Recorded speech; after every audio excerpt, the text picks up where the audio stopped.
মিষ্টি আলু দেখলেই সেই ছোটবেলার কথা মনে পড়ে যায়। ঘুম থেকে উঠেই দেখতাম আমরা এক ঝুড়ি করে এই মিষ্টি আলু সিদ্ধ করা থাকতো।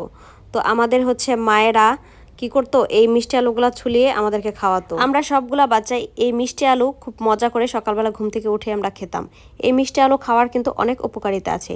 আপনাদের যাদের যাদের ঘরে ছোট বাচ্চা আছে প্রত্যেকেই কিন্তু এই মিষ্টি আলুটা সিদ্ধ করে খাওয়াবেন। শুধু যে বাচ্চাদের জন্য উপকার তা কিন্তু না, বড়দের জন্যও কিন্তু অনেক অনেক দরকার। যারা ডায়েট কন্ট্রোল করে তাদের জন্য কিন্তু এই মিষ্টি আলু অনেক উপকার, কারণ মিষ্টি আলু কিন্তু ওজন কমাতে সাহায্য করে।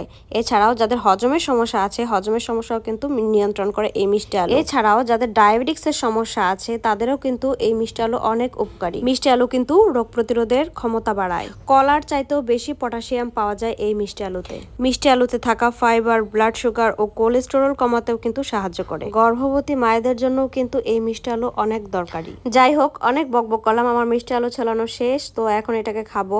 অনেক অনেক বছর পরে এই মিষ্টি আলু খেলাম, ভাবলাম আপনাদের সাথে একটু করে শেয়ার করি। এখন মিষ্টি আলু খুব একটা চোখেই পড়ে না। তো এই মিষ্টি আলুর সাথে ছোটবেলার কার কার স্মৃতি মনে করিয়ে দেয় অবশ্যই কমেন্ট করে জানাবেন।